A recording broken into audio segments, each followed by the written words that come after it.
Look up almost anywhere in Tomorrowland and you'll see the abandoned PeopleMover track. Disney hasn't taken it down or taken steps to restore it. And the interesting part is, they mostly can't. Because what's overhead isn't just an abandoned ride. They're the remnants of a futuristic city Walt Disney spent the last years of his life trying to build but never finished. When Tomorrowland was reimagined in 1967, it wasn't just decorated to look like the future. It was engineered as a working prototype of EPCOT, not the 1982 park in Florida, but the city of the future Walt was planning in the mid-1960s. That city was never fully realized, but a version of it is buried under Tomorrowland, and it may be the exact reason the land can't move forward from its current state. You all know the feeling.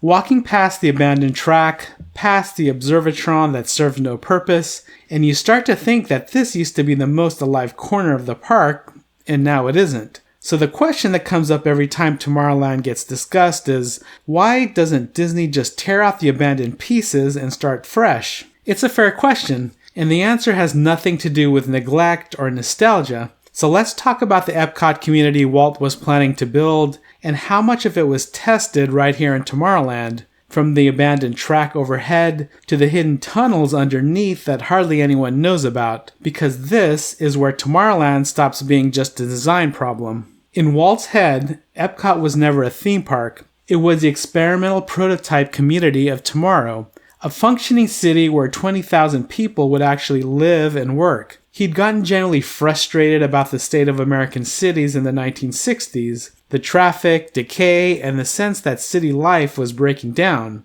So he looked for solutions in Ebenezer Howard's Garden City movement and Victor Gruen's pedestrian first downtowns. EPCOT was Walt's attempt to prove out these theories. The Progress City plan was headed by legendary Imagineer John Hench and based on a radial wheel, similar to Disneyland's hub-and-spoke design, and featured a domed, climate-controlled downtown core anchored by a 30-story hotel with city density decreasing in rings toward a greenbelt and homes at the edge. And the key feature Hench built in was grade separation, people on one level and infrastructure, vehicles, and freight on others. Here's the interesting part. Everything I just described was tested at scale inside Tomorrowland in 1967 through 5 separate systems. The first is a mock-up of the city itself. Upstairs in the Carousel Theater, now Star Wars Launch Bay, sat the Progress City model, literally EPCOT miniature, 6,900 square feet at 1:96 scale,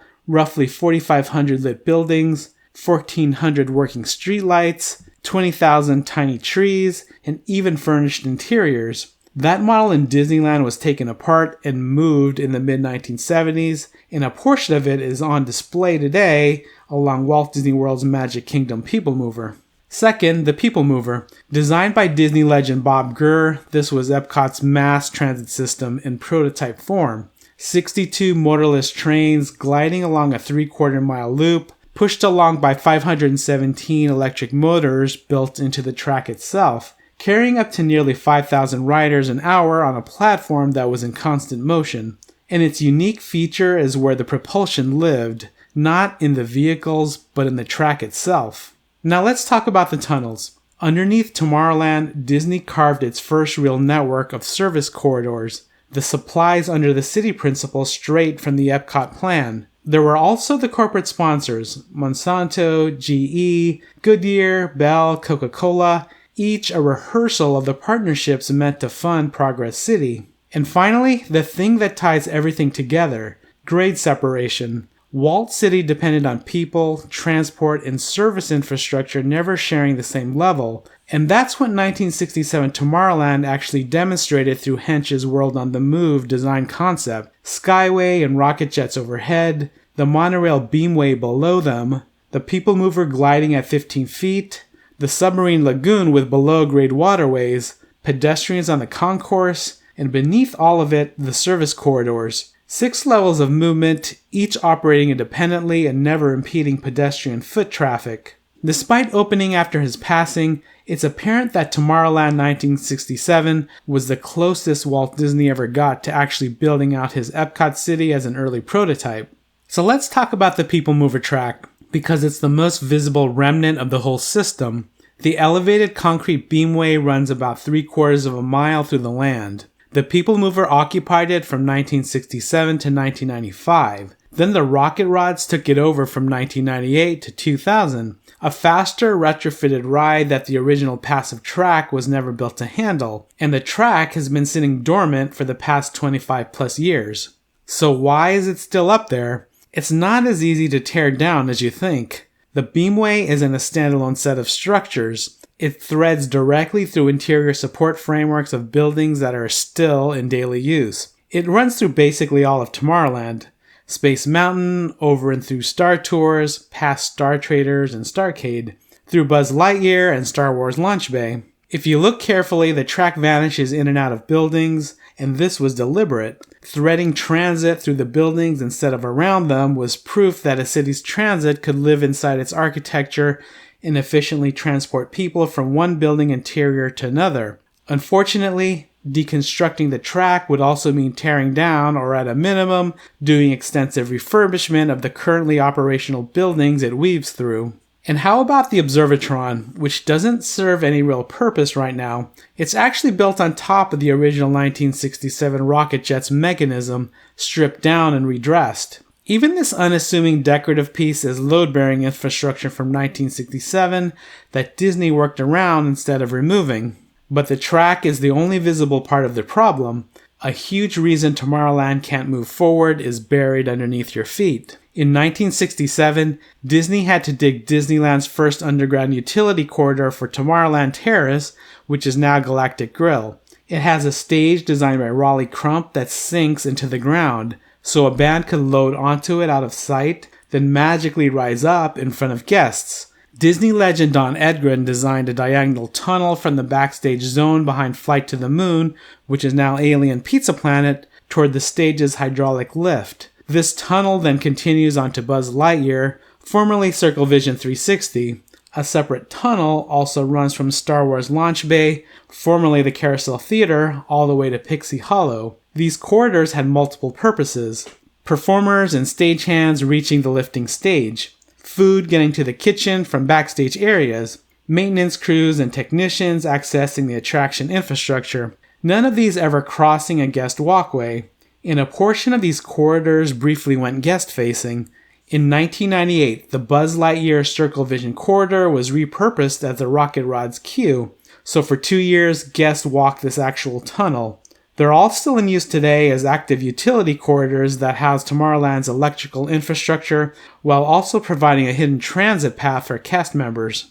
So if you're ever enjoying a cheeseburger at the Galactic Grill on a Friday afternoon, just know that the remnants of Walt's original EPCOT are in active use right under your feet. So here's what I meant by too well built to rebuild. These tunnels were built in a fragmented way and tied directly into the foundations and support columns of the buildings above. Demolishing the buildings could destabilize the tunnels and vice versa.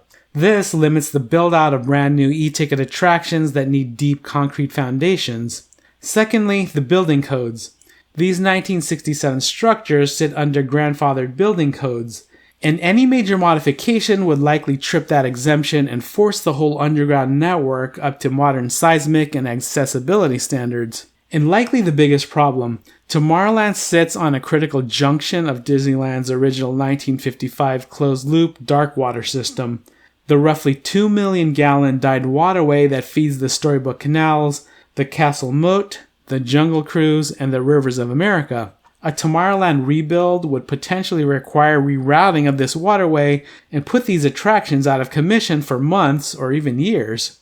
That's the interesting paradox. Tomorrowland is a land too well built to rebuild. And if you enjoy this kind of Disneyland analysis, take a quick moment to like and subscribe to support the channel. So what does this all mean for the future of Tomorrowland? There are really only 3 paths for Imagineering. One is to overlay, build over and around the utility core without touching it, which potentially rules out any brand new deep foundation e-ticket attractions. 2 is a complete rebuild, excavate everything, lay out new corridors, reroute the dark water system and bring everything up to modern seismic codes, likely requiring a huge investment. Or 3, basically do nothing. leave the Tomorrowland core alone, and spend the money on Disneyland Forward related expansions. Definitely not what we all want, but it is an option. And if we look at what path Disney might actually favor, take a look at where the big money is currently going. Galaxy's Edge and the Disneyland Forward expansions are built on locations where a clean slate is easier to achieve. The most probable path for Tomorrowland won't be a teardown and rebuild, but more of a piecemeal, incremental overlay, similar to what's happening at Magic Kingdom's Tomorrowland in Florida. Now here's the counter-argument. Disney does difficult, expensive engineering all the time, so why should tunnels and a water loop stop them? And that's true, but the barrier isn't just the initial cost. According to a recent Wall Street Journal article, Imagineering drew up a ground-up Tomorrowland overhaul with a figure reportedly in the hundreds of millions, and leadership set it aside specifically because the attendance return on investment wasn't there. So when we complain about Tomorrowland not being fixed, we're actually asking for something bigger than we realize. It isn't due to a lack of imagination. Disney needs to unbuild the EPCOT prototype and critical infrastructure that the rest of the park depends on. Walt and his Imagineering team unknowingly built his version of the future so well that it turned into unremovable infrastructure. So here's the question. If you were in charge of Disneyland's budget, would you prioritize an expensive Tomorrowland overhaul or invest in new and exciting Disneyland Forward attractions? Let me know in the comments. I appreciate you being here, and I'll see you in the next video.